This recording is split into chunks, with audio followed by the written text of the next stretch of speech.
You are going to light a cigarette today, or you already did this morning, or someone near you will. And if you ask them why they started, they will probably say peer pressure, stress, curiosity. What they will not say is that humans have been doing some version of this for at least 12,000 years, maybe longer, because smoking did not begin in the 20th century with cigarette advertisements. It did not begin with tobacco companies. It did not even begin with tobacco. It began with fire. And the moment an ancient human first inhaled smoke intentionally, they started something that has never stopped. Something that has outlasted every empire, every religion, every civilization that has ever existed. The human relationship with smoke is older than writing, older than farming, older than cities. And the story of how it started, why it continued, and why your brain responds to it the way it does even today will change the way you think about one of the most controversial habits in human history. Let's go back. Not 100 years, not 500 years, all the way back 300,000 years ago. Ancient humans and fire. The relationship between humans and fire is the oldest relationship between humans and any non-living thing on Earth. Fire kept them warm. Fire cooked their food. Fire protected them from predators. Fire was the center of everything. And where there is fire, there is smoke. Ancient humans lived with smoke constantly, every single day. The smoke from cooking fires filled their shelters. The smoke from campfires surrounded them every night. The smoke from burning vegetation drifted across the savanna where they hunted. Ancient humans breathed smoke the way modern humans breathe air conditioning, constantly, unavoidably, without choice, and at some point something happened that changed everything. An ancient human noticed that different plants produced different smoke. Not all smoke smelled the same. Not all smoke felt the same. Some smoke made the eyes water and the chest tight. Some smoke produced a strange lightness in the head. Some smoke made pain feel distant. Some smoke made the world feel different. And ancient humans who learned everything they knew about survival from careful observation of the world around them noticed. They began to choose, not randomly, deliberately. Certain plants were added to fires for specific purposes. Certain leaves produced smoke that drove away insects. Certain bark produced smoke that made the air smell a specific way. Certain roots produced smoke that had effects on the body and the mind that ancient humans could feel but could not explain. This is the beginning. Not a dramatic moment, not a discovery with a date, just ancient humans paying attention to what smoke did, and choosing more of what they wanted. The first deliberate use of psychoactive plants by ancient humans dates back at least 12,000 years. Archaeological evidence from ancient sites in China has found residue of cannabis in burial contexts dating to approximately 2,500 years ago. But genetic analysis of cannabis plants suggests they have been used by humans for at least 12,000 years, possibly much longer. In the Judean desert, researchers found cannabis residue in an ancient temple dating to 2,700 years ago, clearly being burned deliberately, clearly producing smoke, clearly being inhaled. In the Pamir Mountains of Central Asia, archaeologists found wooden braziers in ancient burial sites containing residue of cannabis and ephedra, plants with powerful psychoactive and stimulant effects, being burned together in a ritual context by people who knew exactly what they were doing. But cannabis was not the beginning. Before cannabis, before any specific plant we can name, ancient humans in every culture on Earth discovered the same thing independently. Fire and plants combined could alter the human mind.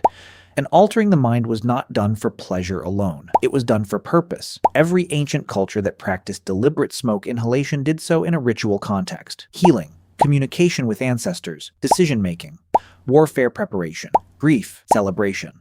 The shaman who breathed the smoke of specific plants was not getting high. They were accessing something their community believed existed beyond the ordinary world. And the smoke was the doorway. This is documented independently across every inhabited continent on Earth: the Amazon, sub-Saharan Africa, the steppes of Central Asia, the forests of North America, the islands of the Pacific. Every culture, different plants, same practice. Breathe the smoke, change the mind, access what is hidden. This parallel development across completely isolated cultures tells us something extraordinary. This is not a cultural invention. This is a human response. Something in the human brain responds to smoke inhalation in a way that ancient humans found meaningful enough to formalize into ritual, to build ceremonies around, to pass down through generations. And now, here is where it gets neurologically extraordinary, because modern neuroscience has discovered something that explains everything. Nicotine, the active compound in tobacco, works by binding to receptors in the brain called nicotinic acetylcholine receptors. These receptors did not evolve because of tobacco. They evolved long before tobacco existed, long before any human ever smoked anything.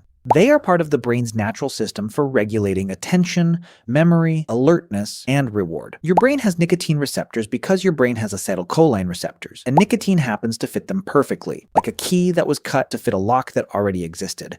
This means when an ancient human first inhaled smoke containing nicotine, their brain did not experience something foreign. It experienced something familiar, a chemical that fit existing receptors and triggered existing reward pathways. The brain said, yes, this feels like something I already know. This is important, this is good, and the ancient human came back, and came back, and came back. This is not weakness. This is the brain doing exactly what it was designed to do. Following chemical signals toward things that activate its reward systems. The same system that makes food feel good. The same system that makes social connection feel good. The same system that makes love feel good. Nicotine hijacked a system that already existed, and it did so effectively that humans have been unable to stop using it for thousands of years. Now here is the part that most people do not know. Tobacco is a New World plant. It existed only in the Americas before European contact in 1492, which means for most of human history, most of the world had never encountered tobacco at all, but they had encountered smoke, and they had found other plants that produced similar effects. Henbane, datura, ephedra, aconite, blue lotus. Plants with psychoactive compounds that ancient humans discovered, refined, and incorporated into ritual and daily life across thousands of years. When European explorers arrived in the Americas and encountered tobacco for the first time, they did not have to be taught what to do with it. They already knew. Because they already had the concept. Smoke this. Breathe it in. Feel what it does. Tobacco spread from the Americas across the entire world in less than 100 years. Not because it was imposed, because it fits something that was already there. A 12,000-year-old human relationship with smoke and the plants that could change the way the mind worked. Tobacco was not an introduction to a new concept.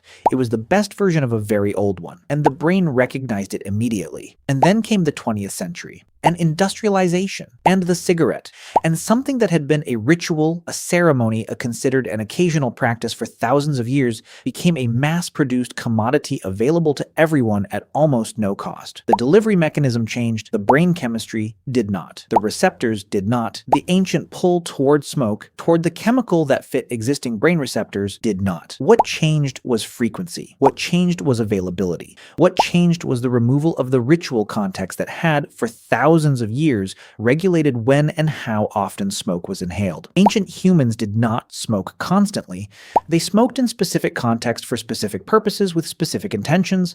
The cigarette removed all of that and left only the neurochemistry. And the neurochemistry, operating without the context that had regulated it for thousands of years, became something the ancient brain was never designed to handle. Addiction. Not because ancient humans were stronger or wiser than you, because the drug was never designed to be used the way a cigarette is used. The ceremonial pipe was not designed for 20 uses a day. The ritual brazier was not designed for continuous operation. The ancient practice was designed for occasional, intentional, purposeful use. And the human brain, even with its nicotine receptors, was designed for that occasional use. Not for the 7,000 chemicals in a modern cigarette, not for the engineered levels of nicotine delivery designed to maximize addiction. Not for the frequency that turns a once meaningful ritual into an automatic reflex. So here is the full picture. Ancient humans first encountered psychoactive smoke at least 12,000 years ago, possibly much earlier. They did not start smoking by accident. They started smoking because they were extraordinarily careful observers of the natural world. They noticed that smoke from certain plants changed something. They formalized that change into ritual. They built ceremonies around it. They passed the knowledge down through generations. And deep in your brain, the same receptors that responded to that ancient smoke are still there. Still shaped to receive that chemical signal, still connected to the reward pathways that made ancient humans come back, and still unable to distinguish between the ceremonial smoke of a 12,000-year-old ritual and a cigarette lit in a car on the way to work. The ancient brain does not know the difference. It only knows the signal, and it still says yes.